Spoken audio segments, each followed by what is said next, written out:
Esta es una campaña de lucha contra la desinformación. Votar es creer. Es cuidar lo que somos, nuestra tierra y nuestra gente. Vote por la Costa Rica que nos da vida y sustento. Créalo, su voto sí hace la diferencia. Este 1 de febrero, vote con empatía y con orgullo. Ese es su poder. Votar es construir, hacer, aportar. Crea en el poder de su voto. Tribunal Supremo de Elecciones.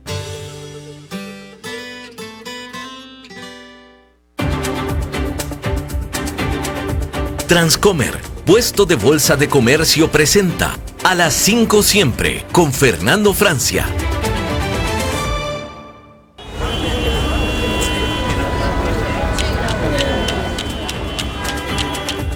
A esta hora bajamos el ruido y subimos el entendimiento de lo que importa. Economía, finanzas y realidad internacional. Inicia A las 5 siempre. Con la conducción de Fernando Francia, de lunes a viernes a las 5 de la tarde, aquí por CRC 89.1 Radio. Hola, ¿qué tal? ¿Cómo están? Bienvenidos. Son las 4:59, ya casi las 5 en punto de la tarde de San José. Hoy es miércoles 17 de diciembre. Se nos fue el 2025. Eso quiere decir que usted va a estar al tanto de todo lo que importa en el mundo de la economía y las finanzas y también de la actualidad internacional. Transmitimos desde Costa Rica para todo el mundo, 89.1 FM, cadena radial costarricense. Repetición aquí en la radio a las 10 de la noche y también en streaming nos pueden ver en distintas plataformas como Facebook Live, YouTube y ya empezaremos el año que viene también en Spotify de nuevo. La producción, como siempre, a cargo de Mauricio Sandoval desde Colombia y en controles tenemos el talento técnico de David Guerrero, fiel escudero de A las 5 siempre. Vamos a comenzar este año, este cierre de año. Vamos a comenzar los programas de cierre de año hoy miércoles. Hoy vamos a tener a Daniel Hernández, que ya está aquí con nosotros, pero está calladito todavía, pero para quienes lo ven en cámara ya lo pueden ver. Pero vamos a evaluar con Daniel, el columnista de todos los miércoles, y vamos a hablar del tema del año, sin duda, me parece que es la inteligencia artificial. Tal como lo prometimos hace algunos programas, pues a partir de las columnas de Daniel vamos a ir comentando pues lo más importante de la inteligencia artificial y la tecnología de este año. El jueves mañana tendremos a Mafa Moya para ir cerrando con paz mental, respiración, buena vibra y bienestar alternativo este año 2025. Y el viernes no podía ser de otra manera. Vamos a cerrar recordando a Alberto. Vamos a recordar a Alberto Padilla, amigo, colega, creador de este programa, tan querido de todos ustedes, tan querido de la radio, familia de la radio, que se nos fue temprano y que vamos a recordar siempre en este espacio. El viernes entonces tendremos el especial de 2 horas de homenaje a Alberto, que hicimos ahí a finales de agosto, inicios de septiembre, con un montón de los amigos, colegas de Alberto, que todos los queremos tanto. Y bueno, así vamos a cerrar el ciclo 2025 de los programas en vivo de A las 5 siempre. Bueno, vámonos directamente a unas noticias que tenemos preparados para ustedes y luego vamos a entrar con Daniel Hernández a la evaluación del año en inteligencia artificial. Uno de los temas del año sin duda fue el comercio mundial y cómo se afectó a partir de los aranceles. Me sale decir tarifas por leer tanto en inglés, pues a veces creemos que es sinónimo, pero no, tarifa es una cosa, aranceles es la traducción correcta. El comercio global cerrará en 2025 su mejor marca en todos los tiempos, $35 billones, según la actualización anual de la UNCTAD, la Conferencia de las Naciones Unidas para el Comercio y el Desarrollo. El crecimiento rondará el 7%, impulsado sobre todo por Asia Oriental, África y el comercio sur-sur. Vean qué interesante. Mientras la manufactura, especialmente la electrónica vinculada a la inteligencia artificial, vuelve a ser el motor del intercambio global. Aún así, el año termina con señales mixtas. La expansión continúa, pero pierde velocidad. Entre julio y septiembre, el comercio creció 2,5%, con bienes avanzando casi 2% y servicios 4%. Para el cierre del año, la UNCTAD espera un leve enfriamiento, aunque es suficiente como para sumar 1,5 billones de dólares en bienes y 750.000 millones en servicios. O sea, el doble de bienes que de servicios. La novedad es que el impulso ya no viene de precios altos, sino de mayor volumen real de intercambio, una señal de demanda estable pese a la moderación inflacionaria.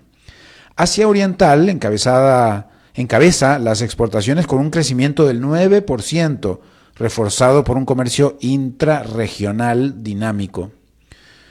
África también mejora, importaciones que suben aumentan en 10% y exportaciones que aumentan en 6%. En paralelo, el comercio sur-sur avanza cerca del 8%, evidenciando el peso creciente de las economías en desarrollo en los flujos globales. Obviamente ahí, ¿quiénes juegan? ¿Quiénes pesan? China, Corea del Sur, Brasil, Sudáfrica e India figuran entre los mayores impulsores de ese repunte. Por sectores, la manufactura creció 10%, la electrónica 14%, la agricultura repuntó con un alza del 11% en cereales y frutas, y en contraste el comercio automotor cayó 4% y los combustibles fósiles retrocedieron por menores precios, no necesariamente por cantidad.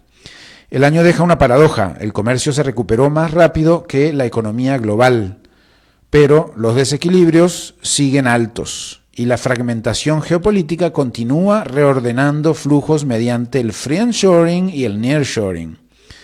Para 2026, UNCTAD proyecta un crecimiento más débil debido a la desaceleración mundial, costos comerciales mayores y un entorno de incertidumbre persistente. El récord de 2025 llega con impulso, pero también con advertencias. Así que imagínense ustedes que pese a los aranceles, el comercio pues sigue creciendo, sin duda, no se detiene. Bien, y vamos con China, también quizás uno de los protagonistas del año, ¿no? Del año, ¿qué digo? De la década, del siglo, podríamos decir del milenio, pero bueno, uno de los protagonistas sin duda. China y la carrera por el chip. La tecnología como asunto que muestra también un juego de poderes, ¿no? China ya dio un paso clave en la carrera global por los chips. Según Reuters, científicos chinos operan en Shenzhen, un prototipo de máquina capaz de generar luz ultravioleta extrema y la tecnología esencial para fabricar, que es la tecnología esencial para fabricar los semiconductores más avanzados, base de la tecnología de la inteligencia artificial, la supercomputación y el poder militar moderno. Aunque todavía no produce chips funcionales, su existencia indica que Beijing está más cerca de la autosuficiencia tecnológica de lo que preveían en Occidente y los mercados.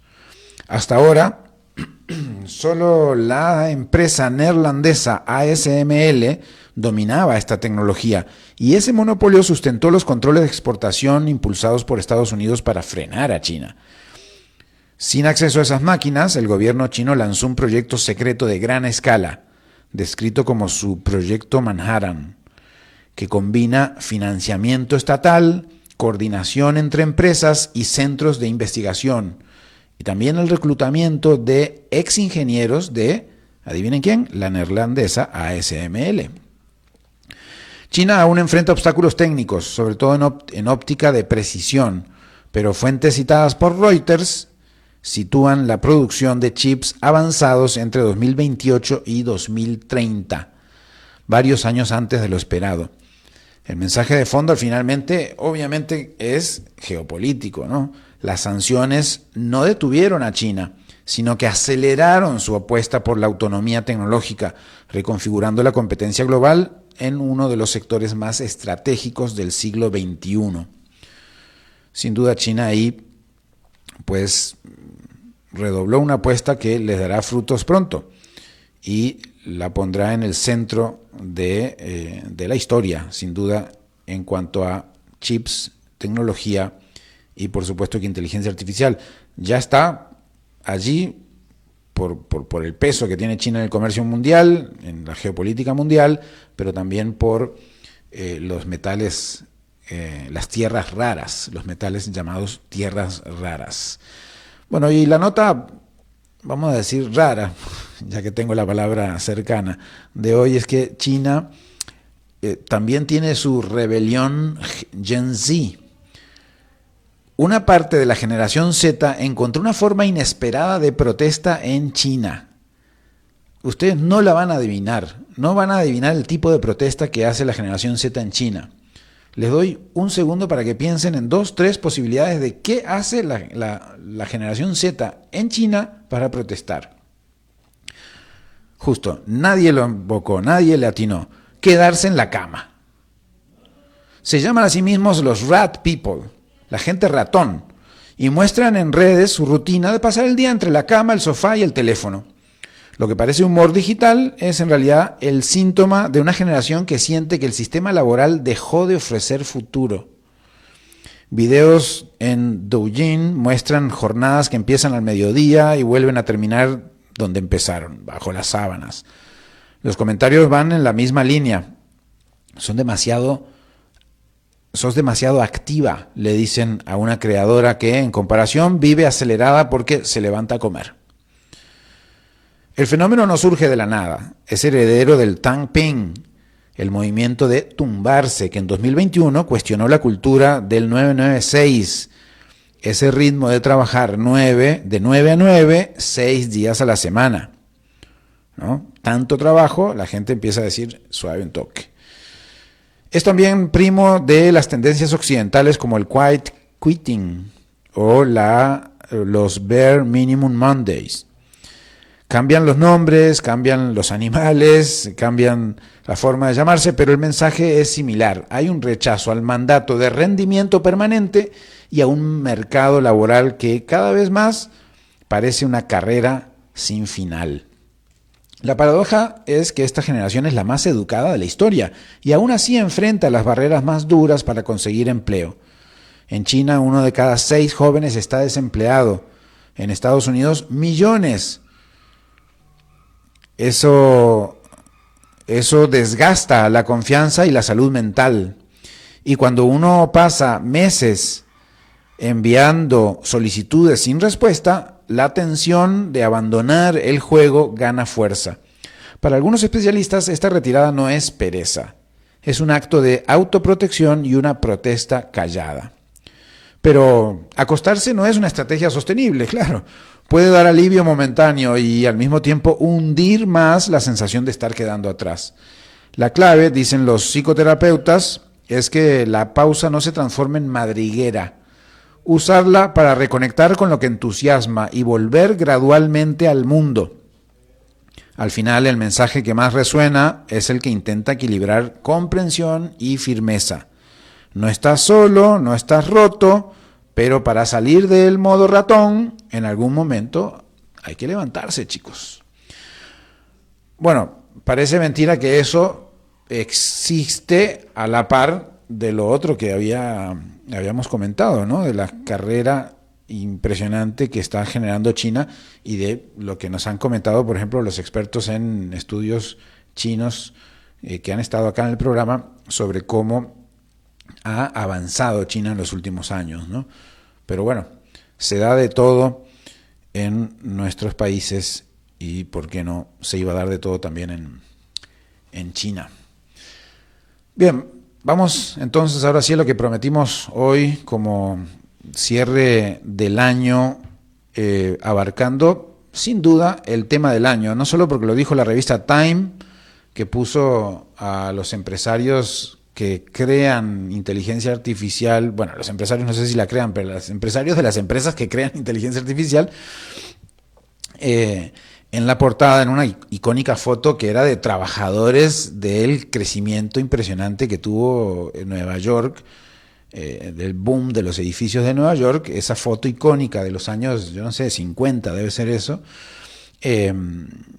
y ahora la trucó muy probablemente con inteligencia artificial para poner ahí a los personajes de estas empresas, ¿no? Pero bueno, como es miércoles, y como todos los miércoles tenemos la columna de Daniel Hernández, pero no es un miércoles cualquiera, es el último del año, por lo menos a las 5 siempre, y quisimos hacer algo distinto, ¿no? Detenernos a mirar hacia atrás un poquito y sobre todo mirar hacia adelante bastantito. Durante todo el año, Daniel vino poniendo sobre la mesa algo más que novedades tecnológicas. Semana a semana fue usando inteligencia artificial como una lupa para observar al final transformaciones más profundas en el trabajo, en la economía, en el poder, en la cultura, en la forma en que nos relacionamos nosotros entre nosotros y con las máquinas. Este especial no solo repasa esas columnas, vamos a hablar de ellas también, pero es una conversación sobre un fenómeno que ya no es opcional. Pues así como en su momento dijimos, bueno, la sociedad, ¿no?, dijo discutir sobre si íbamos a usar Internet o no. Alguna vez sucedió, ¿no? Que no, yo eso de Internet no lo voy a usar. O si la televisión iba a arruinarlo todo. O si la radio tenía futuro. O sea, todas esas fueron discusiones en algún momento. O si los libros impresos en la imprenta tenían sentido. Bueno, la inteligencia artificial no es realmente una moda, ¿no?, aunque es tratada como tal, pero no es solamente una app que aparece. Sin duda es algo que se instala en la sociedad y, bueno, no sabemos a dónde va a terminar, pero sí sabemos más o menos cómo empezó. La inteligencia artificial atraviesa un momento bisagra en este momento. Conviven al mismo tiempo entusiasmo, saturación, miedo, que burbujas, banalización, dependencia, pérdida de sentido muchas veces. Perdemos a veces hasta calidad en nuestros textos porque rápidamente agarramos, copiamos algo y hasta aparece el ¿querés que te haga también ¿verdad?, en algunos periódicos? Pero bueno, de todo esto vamos a hablar con Daniel Hernández. Él es columnista de este programa ya por bastante tiempo. Además tiene una maestría en INCAE, una especialización en ciencia de datos en el MIT, el Tecnológico de Massachusetts, y ha trabajado en varias startups, fundado algunas empresas y ahora se desempeña como director global de marketing en una importante empresa internacional. Bienvenido, Daniel. Hoy hacemos una presentación así pomposa, porque estás en el estudio. Hola, Fernando, mucho gusto. Y sí, tenía rato de no estar por acá en persona. No soy amigo de las presentaciones pomposas, pero hoy tocó. Sí. Y bueno, primero agradecerte todo este rato. Primero con Alberto, obviamente. ¿Cuándo empezaste? Creo que con Alberto empezamos hace unos 3 años, 2 o 3 años empezamos con Alberto. Ajá. Y bueno, ya has contado en algunos de los programas que hicimos homenaje con Alberto que hasta te pedía que le resolucionaras cosas del Drive y de cosas tecnológicas en la compu. Exacto. En algún momento me convertí en el soporte técnico de Alberto, algo que hacía muy gustosamente. Al final fue el fruto de una linda amistad. Andrés Quintana Hijo fue el que nos hizo la introducción, la presentación. Así es que nace una amistad desde una posición de muchísimo cariño y poco a poco fuimos encontrando esas afinidades de temas. Una de las grandes cosas que extraño de Alberto, y siempre lo diré y lo repetiré, es que con Alberto podía discutir de temas con los que pocas personas podía hablar. Y siempre, más que yo dar o ofrecer, era una gran lección de aprendizaje para mí. Sí, vaya, lo extrañamos. Yo a veces me sorprendo queriéndole preguntar algo. Es increíble. Sí. Y a veces es ese impulso cuando ya no tienes una persona uy, le voy a escribir o le voy a decir o algo. le voy a comentar esto y es como, ups, impresionante. Pero de igual manera siempre se forjan nuevas amistades y creo que en estos meses que hemos estado colaborando juntos, también ha nacido una linda amistad. Así es que, como todo en esta vida, hay que cambiar, hay que seguir con el ritmo del tiempo. Así es. Bueno, vamos, la idea hoy era analizar un poquito qué viste vos en este año, forzado por tu obligación de darnos una columna semanal. Que bueno, yo estuve de columnista y es una obligación lindísima cuando la miras para atrás. A veces es como, hoy otra vez es martes, en mi caso, miércoles en el tuyo. Porque bueno, no deja de ser una tarea, ¿no? Y que bueno, si uno la quiere hacer bien, tiene que meterle trabajito. Pero cuando miras para atrás decís, wow, hay una mirada histórica. No vamos a meternos en los 3 años, pero en este año, según lo que compartimos de tus columnas para preparar este programa, mucha inteligencia artificial, ¿no? Casi exclusiva. Sí, mucha inteligencia artificial, y es un campo tremendamente difícil del cual conversar para no caer en el juego de la futurología. En el mundo de la tecnología, que es tan cambiante, hay mucho histórico importante. Yo pienso a veces, cuando aprendemos del Renacimiento, cuando aprendemos de la Revolución Industrial, cuando aprendemos de la Revolución de la Física que sucedió hace 100 años, estamos cumpliendo 100 años de que descubrimos, digo yo, la física cuántica.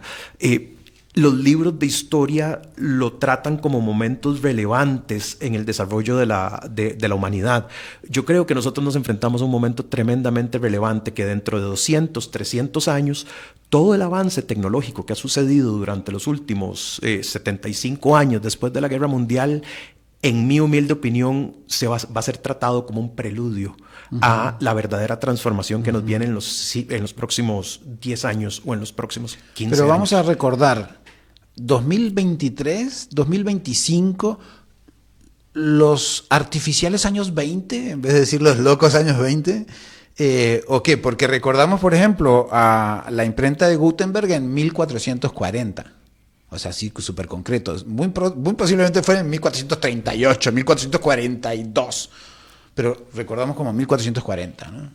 Sí. Los primeros indicios de que había algo que todavía no entendíamos qué estaba sucediendo fue cuando Google, y aquí me voy a desviar 30 segundos, se los prometo, hay un juego chino que se llama Go. Okay, que es un juego, un tablero, es similar al ajedrez, son pelotitas de piedra blancas y negras, que es como una combinación entre ajedrez y damas chinas, solo que muchísimo más sofisticado. Acordémonos, finales de los 90s, Garry Kasparov es vencido por Deep Blue. El campeón mundial de ajedrez pierde por primera vez contra una máquina. Esa era una máquina de pensamiento. ¿Cuándo fue? Finales de los 90. Ajá. Igual que la imprenta de Gutenberg, no me voy a comprometer con un año, pero en 97, 98, por ahí. Porque la Biblia se imprimió en el año 55. Así que pasaron muchos años para que se estabilizara esa vara. Ajá. Kasparov pierde en el 97, 98 contra Deep Blue y se inundó el primer campeón mundial de ajedrez. Ahora, pasan casi 20 años para que una máquina pueda ganarle al campeón mundial de Go por la tremenda complejidad del juego que tiene. Eso para mí es el hito que nos marca en el mundo tecnológico. Uy, aquí encontramos algo. Y ya eran algoritmos que no entendíamos. Empezaron a hacer programas de computación que son cajas negras, que entendemos qué es lo que le ponemos de entrada, qué es lo que sale, pero nunca lograron entender los científicos de datos de Google qué fue lo que pasó en el centro.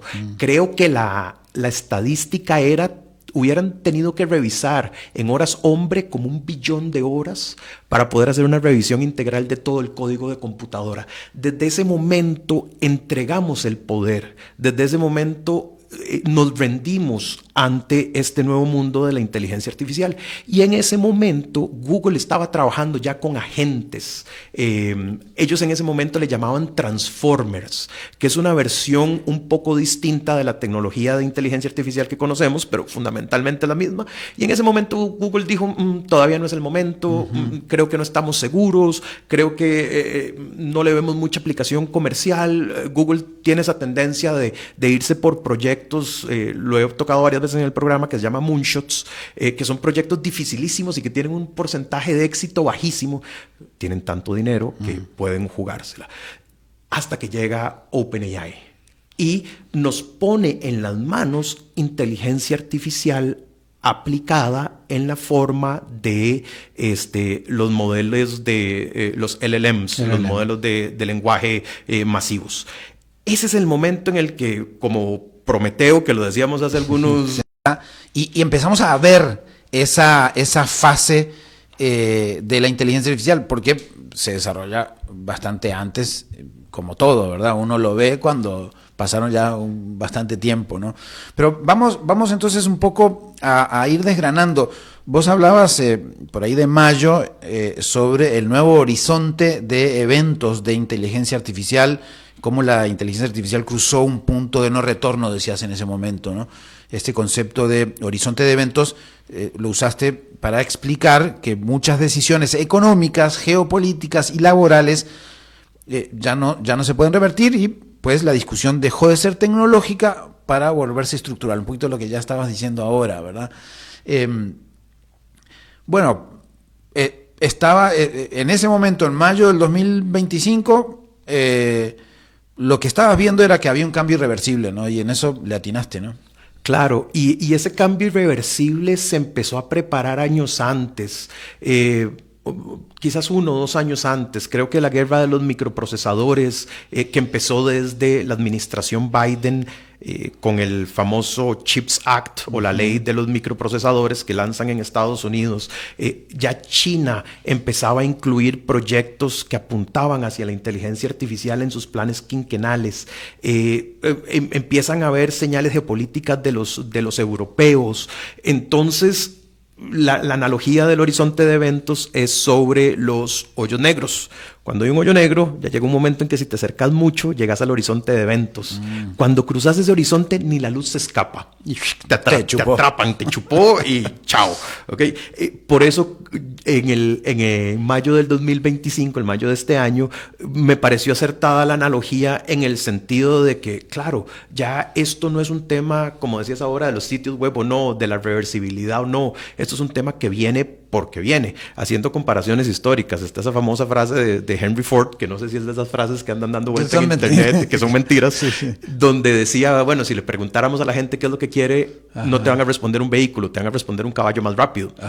Hay un gran titular de cuando electrificaron Nueva York que decía la electricidad iba a dañar el mundo, la electricidad iba a dañar la sociedad. Bueno, hay un poco sí de daños en todos los avances tecnológicos que nos los vamos comiendo, ¿no? También.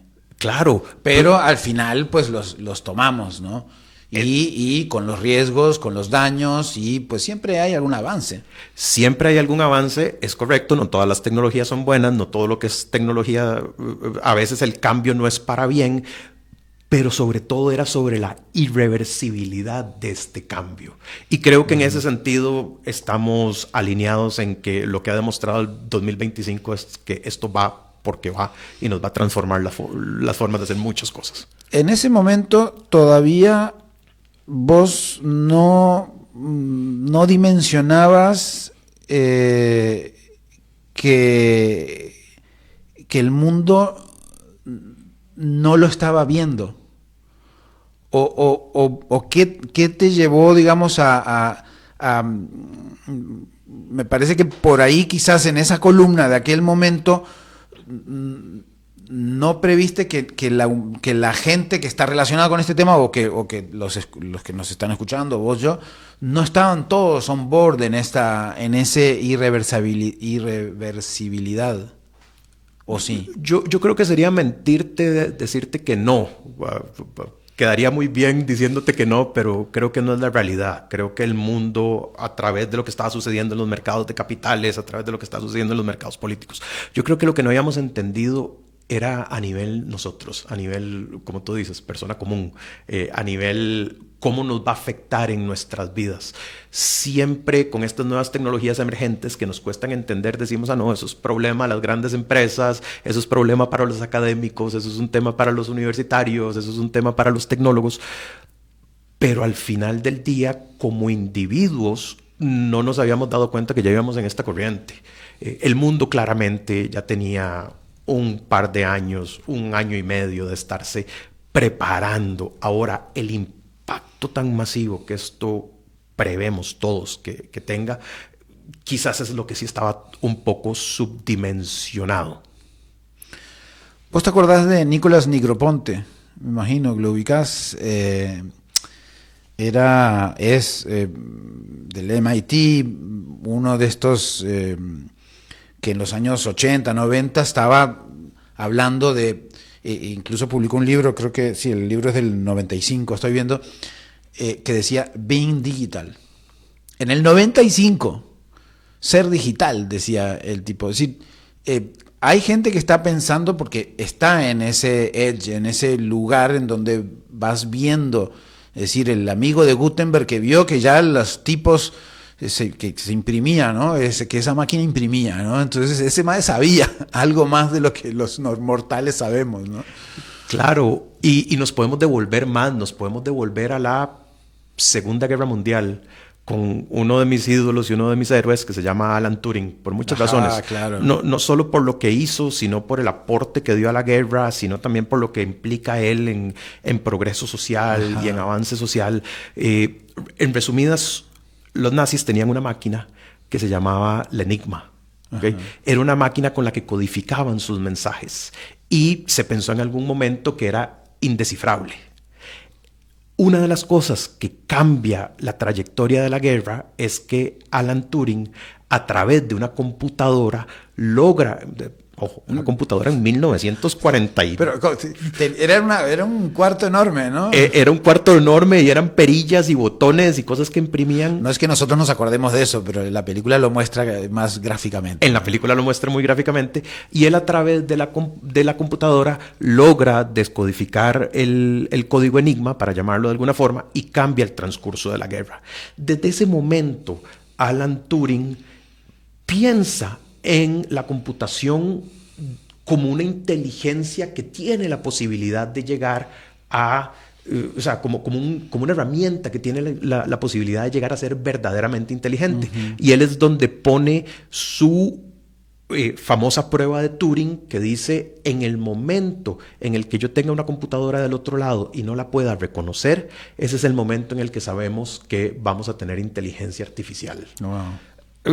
Fue un poco cierto, un poco no cierto. Desde la perspectiva de Turing se entiende por qué. Ahora entendemos que nosotros no hemos llegado al punto de inteligencia artificial general. Volviendo a Negroponte, sí, las mentes más brillantes del mundo en áreas como computación, como matemática, como física, están pensando en estos problemas de muchísimos años antes que nos lleguen a nuestros oídos. Por eso también es interesante, si somos apasionados de la tecnología, mantenernos un poquitito informados de esos mundillos que andan por ahí, que a veces se nos escapan. Para eso te tenemos a vos. También. Un saludo ahí a Gustavo y a Jorge, que se conectan en Facebook y que siempre saludan. Cerramos el año también con ustedes, así que los que quieran hacer una pregunta acá a Daniel, ahí están bienvenidos. Otro elemento que advertías hace un tiempo, cómo el crecimiento impulsado por la inteligencia artificial puede coexistir con destrucción de empleo y, ¿verdad? Y cómo se conjuga esto, ¿verdad? Y lo ponías en mayo también del 2025.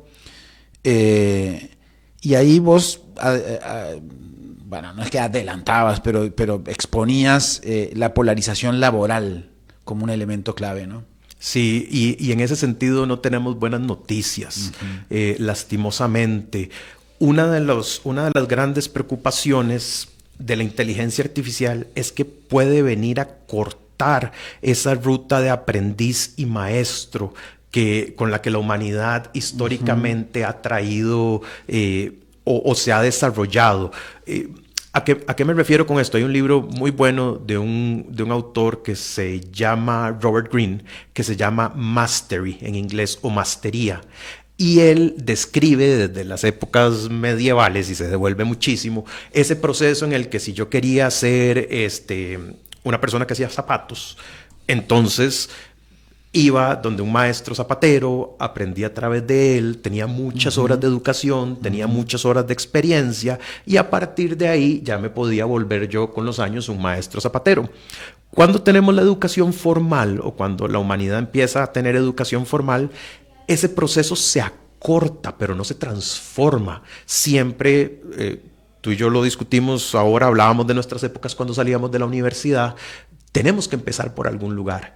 Y ese ingreso al mercado laboral era con tareas usualmente repetitivas, sencillas, que son más operativas, más mecánicas, mientras aprendíamos y mientras adquiríamos conocimientos de personas con muchísimos años de experiencia. Y de repente esas personas estaban más en algo más estratégico y nosotros operando ahí para que esta persona siguiera utilizando su experiencia en algo más global, ¿no? En algo más global. Ese era el camino, ¿no? Y ese era el camino. Entonces, en Estados Unidos hay, bueno, la frase en inglés que usan los americanos y los europeos, los ingleses sobre todo, es profesiones de cuello blanco. ¿Ok? Profesiones, imagínate que puedes hacer con una camisita de botones de cuello blanco. Estamos hablando de profesiones que son de oficina. La inteligencia artificial vino a cortar ese flujo. ¿Okay? Vino a poner un techo de cristal sobre esas personas que ya no pueden encontrar cómo insertarse al mercado laboral, porque ¿cuáles han sido las primeras tareas que la inteligencia artificial viene a automatizar? Precisamente las que desempeñábamos nosotros como recién graduados, como recién salidos de la universidad. El reporte no es bueno. De 2023 a hoy, más o menos un 30% del mercado laboral de entrada se ha perdido. Ahora, no solo por causas de inteligencia artificial, tenemos que entender eso. Las dinámicas del mercado laboral son tremendamente complejas, pero hoy, diciembre de 2025, sí se cree que el gran contribuyente de eso es la inteligencia artificial. Entonces, pensemos en qué va a pasar dentro de 5 años o pensemos qué va a pasar dentro de 10 años, cuando ya los que llegaron a ese nivel un poquitito más estratégico necesiten moverse y ya no tengan este grupo de personas que tenemos que venir preparando desde hace años. Los ciclos de desarrollo de talento de las empresas modernas son 3 años, 6 años, 9 años. Hoy no lo estamos viendo, pero dentro de 5 o 6 años vamos a tener un problema. El problema de desempleo se va a agravar, el problema de subocupación se va a agravar, sobre todo para graduados universitarios. Gracias a nuestro querido Estado, que a veces nos vuelve loco, pero tiene cosas tremendamente buenas, en Costa Rica la educación universitaria es o pública o, en términos globales, muy barata. Ahora, imagínate si sos una persona en Estados Unidos o si sos una persona en Europa, en la que tu educación universitaria te va a salir en $150,000 o en $200,000 que tenés que pagar. ¿Vas a estar dispuesto a pagar ese precio para salir a buscar un trabajo que probablemente no vas a tener? Entonces, sí, claramente esto se está convirtiendo en un problema para cierto segmento de la población global que está en una mejor posición que la otra gran mayoría, pero tristemente es algo que se está convirtiendo en una realidad. Y ese cambio viene sucediendo desde muchas esferas, ¿verdad? Entonces, la inteligencia artificial acelera esto y básicamente hace eso en muchos aspectos, ¿no? Como una especie de catalizador, de acelerador de cosas, ¿verdad? Que ya venían sucediendo, ¿no? Y ahí es donde quizás se genera esta situación de que los procesos los cambios duraban más tiempo antes y ahora son... Bueno, en 2023 apareció públicamente ChatGPT. Ahora ya ha cambiado todo en apenas 2 años. O sea, Internet aparece en los años 90 públicamente, en el 95 por ahí, fueron los primeros sitios informativos de nuestros países y de algunas universidades. Y en 2000 y pico empezó a hacer otra cosa ¿verdad? Los cambios van aceleradísimos, ¿no? Mira, desde que aparece el uso de Internet comercial en países como Estados Unidos en el 95, en países como el nuestro, finales o antitos de los 2000, aparece el Internet, aparece el comercio electrónico, se empiezan a facilitar un montón de cosas, pero el ritmo de transformación, para ponerlo en perspectiva, cuando vino la pandemia y nos tuvimos que acostumbrar al teletrabajo y nos tuvimos que acostumbrar a las herramientas como Zoom, Teams, Google Maps, todos nos estábamos volviendo locos. Si hoy vemos para atrás, es casi visible el cambio que sucedió, digamos, impulsado por la tecnología en los últimos 20 años. En función del ritmo de cambio vertiginoso exponencial que ha sucedido en los últimos 2-3 años y que va a seguir sucediendo. No, pero todavía en los años 80 las películas con una videollamada era ciencia ficción. Era ciencia ficción. Una videollamada en los años 80. Y para los que son más viejitos que vieron Los Supersónicos. Eso está buenísimo, porque hay un montón de cosas. Y además como que el año de los Supersónicos se dio hace poco. Creo que vos lo comentaste con Alberto, quizás en 2024. 2024, 2023, Sí. ya lo reviso por aquí. Bueno, me cuesta esta, ¿no? Porque es el último programa con Alberto, la de la burbuja de la inteligencia artificial. Y lo estabas diciendo en agosto. Pues cuando yo empiezo todos los días con el programa me golpeo contra esa pared de información permanente, pero octubre, noviembre es el mes donde explota públicamente. Ojo, esto podría ser una burbuja. Todavía estamos en ese debate. Vos lo planteaste acá en agosto el 27 de agosto del 2025, el último programa con Alberto, ¿no? Sí, sigue siendo una discusión tremendamente interesante la burbuja de la inteligencia artificial. Ahora, es importante hacer una aclaración. Cuando hablamos de burbuja, no estamos debatiendo si la inteligencia artificial es o no es, como ya hemos conversado en este programa. Es el efecto y el impacto económico. Es financiero, económico, en el sentido de lo que vos decías en otra columna, del crecimiento exponencial, quizás, y hay que agregar el quizás, desmedido, o quizás a nivel de burbuja. Probablemente desmedido. Si me preguntas a mí en términos porcentuales a dónde estoy yo en esta discusión de la burbuja, probablemente estoy más a que esto sea un 75% burbuja que a que no sea una burbuja. ¿Por qué? Al final le están apostando cantidades nunca antes vistas de dinero por una apuesta futura de que esto nos va a dar réditos en el 2030. El entendimiento que había hace algunos años sobre el mercado de inteligencia artificial es que el que lo ganara lo iba a ganar todo. Esto es un modelo común en los ciclos tecnológicos y sobre todo cuando aparece una gran innovación. Uno de los mejores ejemplos es Uber. ¿Okay? Uber invierte esta cantidad de millones, de billones, de billones de dólares con la apuesta de que ellos se van a ganar el mercado global y que el que gane el mercado global va a tener una ventaja competitiva tan fuerte que nadie va a poder entrar. En el caso de los apps de movilidad y de servicios no se dio. Empiezan a existir un montón de competidores locales, se empieza a fragmentar un poquitito el mercado y quedan en una mala posición. Ese es el riesgo uno. Ya nos estamos dando cuenta que la inteligencia artificial no es un mercado de el que gana, se lo gana todo. Lo segundo, estas empresas tienen un truco financiero tremendamente interesante. Y es que cuando ellos compran equipo de cómputo, ese equipo de cómputo se vuelve depreciable a través del tiempo. Yo lo puedo comprar hoy como una inversión de capital, un data center, microprocesadores, algo por el estilo, y luego, no sé, esto varía entre país y país, pero para hacer un ejemplo hipotético generalizado, luego tengo 10 años en el que yo en mis estados financieros puedo ir descontando ese gasto.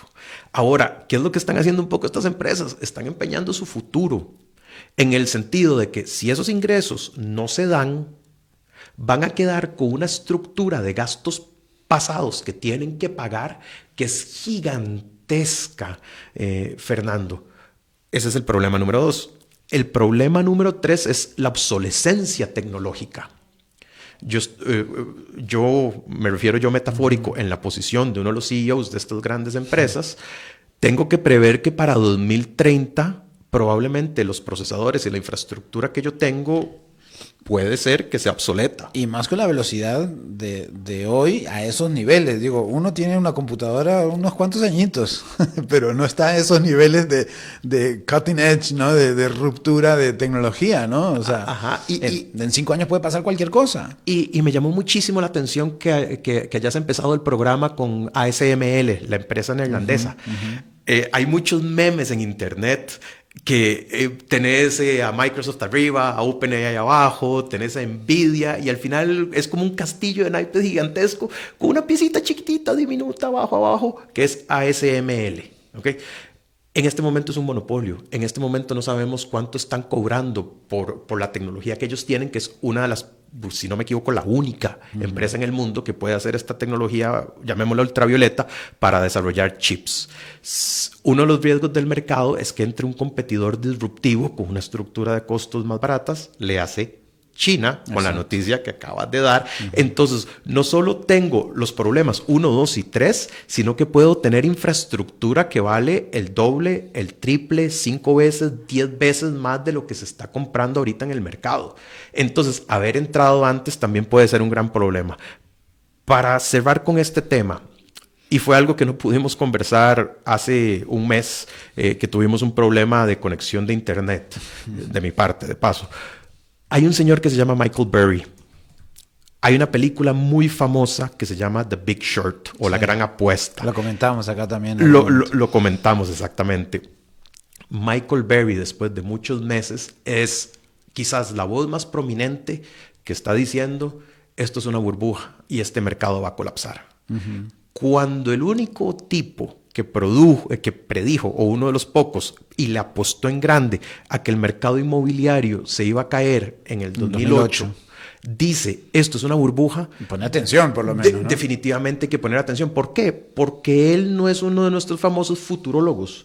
Para poder hacer esta apuesta contra el mercado, tenés que tener una cantidad de dinero en hacer shorts o apuestas en corto para sostener tu posición que cada día te va comiendo y cada día te va comiendo y te va comiendo. Entonces la apuesta de los que están haciendo esto es masiva en el sentido de que la tengo que sostener. Y ahora, lo otro complejo de tomar una posición como la de él es que él no tiene que tener la razón.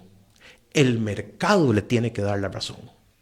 Y tiene que esperarse hasta el punto en el que el mercado le dé la razón y esperar que ese punto venga antes de que él quiebre o que pierda miles de millones de dólares en el proceso. Entonces, cuando una de estas personas dice, yo creo que esto es una burbuja, claramente tenemos que ponerle atención porque son personas que son tremendamente sofisticadas en temas financieros. Él, bueno, es famoso, terminó siendo famosísimo para el mainstream, para el público general, por la película que es prácticamente un documental. Bueno, es una película ficcionada, pero a partir de un libro periodístico y que relata un poco lo que él vio de la burbuja financiera inmobiliaria del 2008, ¿verdad? Esta gran crisis mundial, claro. Pero ahora lo que él está diciendo es que, o sea, la persona que predijo lo del 2008 está diciendo que la burbuja de lo que está pasando ahora con la inteligencia artificial se parece a las .com del 2000, ¿verdad? O sea, vinculamos los tres momentos porque es el mismo, el personaje del 2008 que dice que ahora en 2025 algo se parece al 2000. Y sí, con todo su conocimiento, entonces. Y con todo su conocimiento. Y el tema es esta inversión desmedida, esta carrera, como fue la carrera del oro cuando hubo la expansión del oeste, va a dejar muchos heridos de camino. Lo conversamos hace una semana. ¿Quién se acuerda de talcual.com que dejó de existir y murió? Eso va a hacer que se desaparezca mucho dinero de muchas posiciones de muchas personas. Y ahí puede quedar gente en la ruina. Y ahí puede quedar gente en la ruina. No solo quedar gente en la ruina, pueden quedar países en la ruina. Y ahí es donde nos jode a nosotros. Ajá. Es decir, a la gente común, vuelvo con eso. A la gente común. ¿Por qué? Porque la economía de Estados Unidos en este momento sostiene indicadores decentes, y yo sé que por ahí me van a brincar 7 economistas diciéndome que no, pero parte de lo que está sosteniendo en este momento la economía estadounidense y lo que está compensando ese déficit en la balanza comercial es la cantidad de inversión extranjera directa que está recibiendo Estados Unidos a través de temas de inteligencia artificial. Cada vez que nos volvemos, los árabes anuncian que van a invertir 5 trillones, 10 trillones, 20 trillones.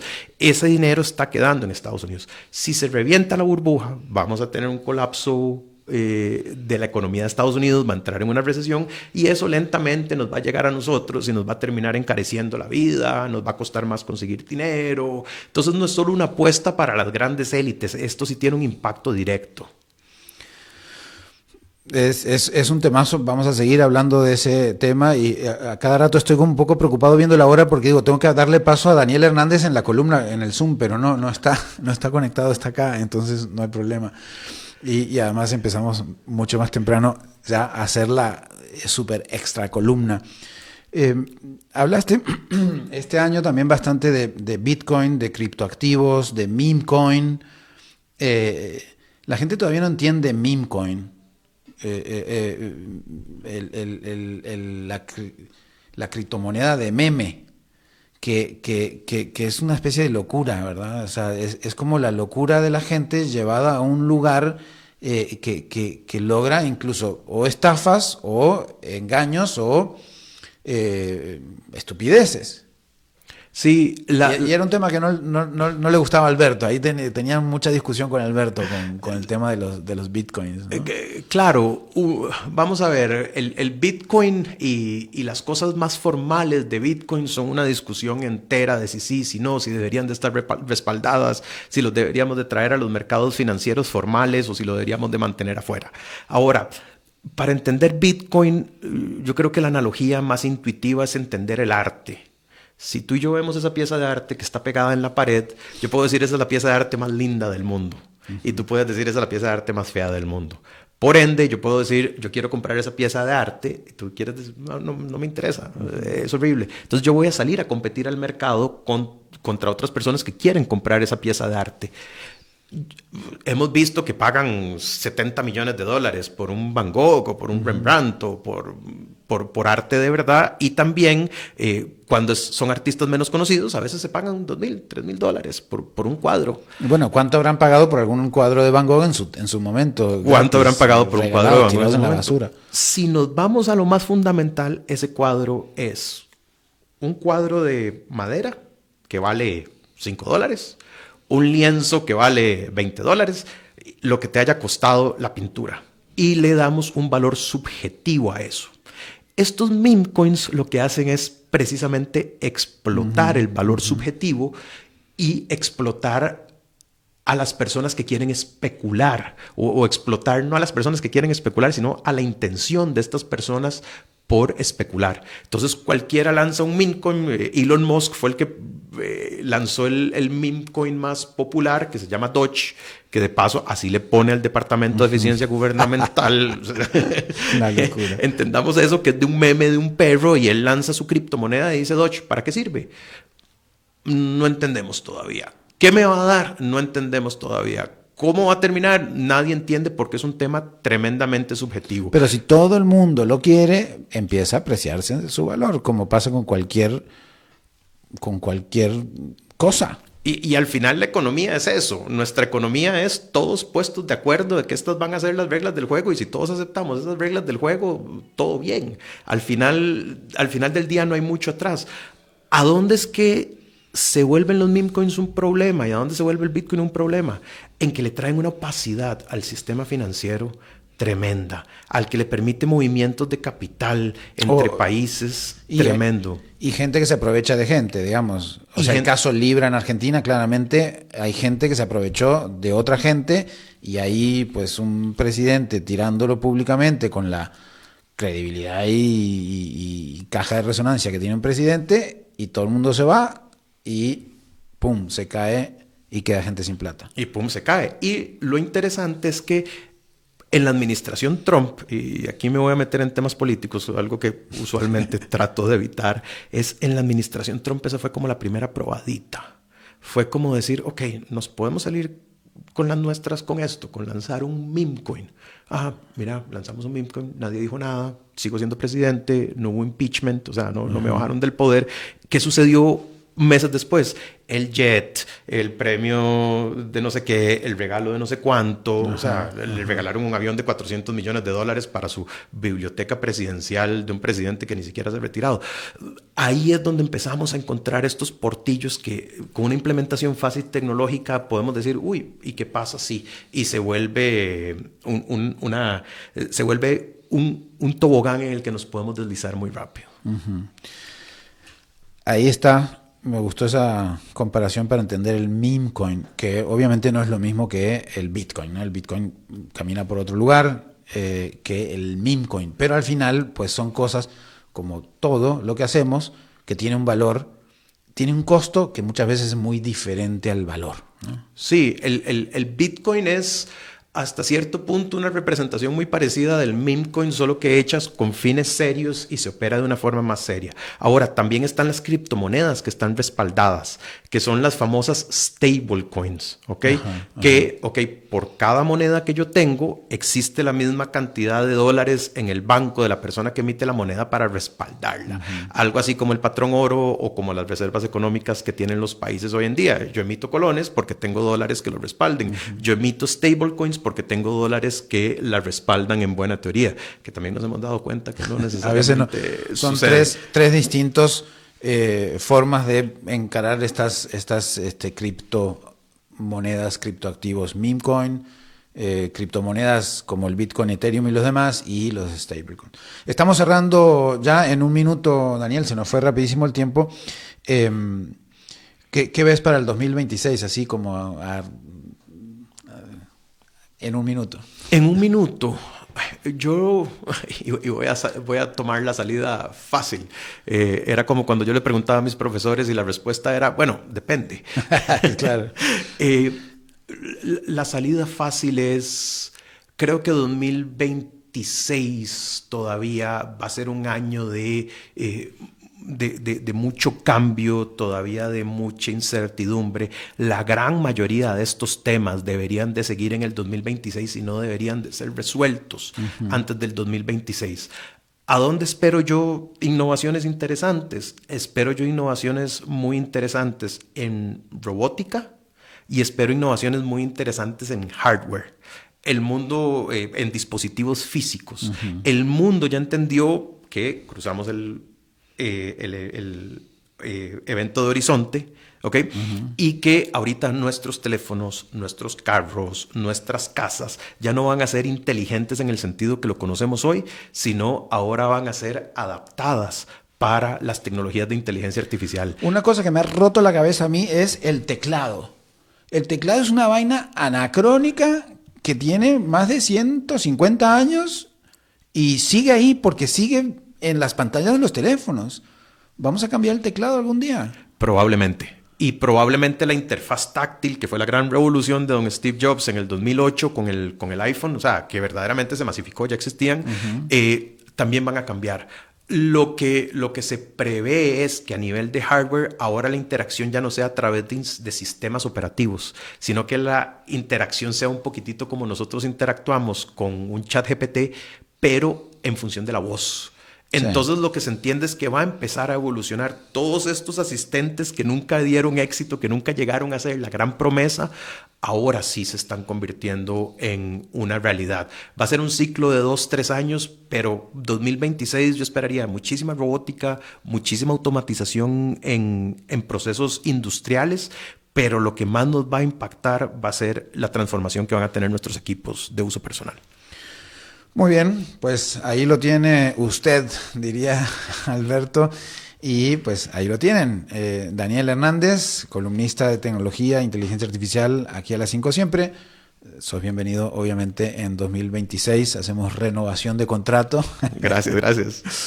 Y pues, amigos, gracias por una tarde más que compartimos, que nos informamos, que vemos cómo está el mundo en temas económicos, financieros, geopolíticos y demás. Producción de Mauricio Sandoval desde Bogotá. David Guerrero en Controles, CRC 891 Radio. Me despido, nos vemos en 23 horas. Concluye a las 5 siempre, Economía.